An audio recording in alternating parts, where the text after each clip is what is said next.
வணக்கம். உங்கள் வசந்தசேகர். இன்றைக்கி தஞ்சாவூர் அருகில் இருக்கிற சுவாமி மலை பற்றி தாங்க பேசுகிறோம். தஞ்சை மாவட்டத்தில் முழுக்க முழுக்கவே மலையே கிடையாதுங்க.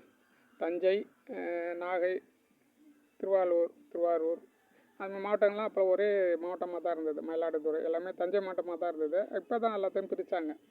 அது முழுக்கமே மலை கிடையாது.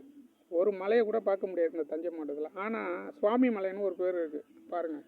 ஆனால் அந்த சுவாமி மலையில் வந்து இது மலையில் முருகன் கிடையாதுங்க. அது சோழர்களால் கட்டப்பட்ட கருங்கல்லாலே கட்டப்பட்ட கோயில். அது உயரமாக இருக்கும்.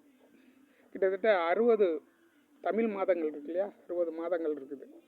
அந்த 60 மாதங்களில் 60 படிக்கட்டாக கட்டி மேலே வந்து முருகர் இருப்பார், சுவாமிநாதன். அது தகப்பனுக்கே புத்தி சொன்ன சுவாமிநாதன், அதனால் தகப்பன் சாமி அவர்.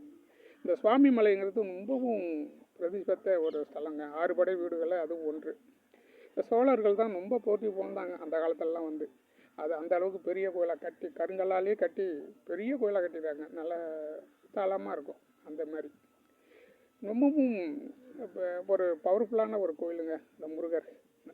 நீங்கள் இங்கே இந்த பக்கம் வந்தீங்கன்னா இந்த முருகரை கும்பிட்டு பாருங்கள். மிகவும் நல்லவர், அப்பனுக்கே புத்தி சொன்னவர். அந்த மாதிரி ஒரு சுவாமிநாதன். நன்றி, வணக்கம்.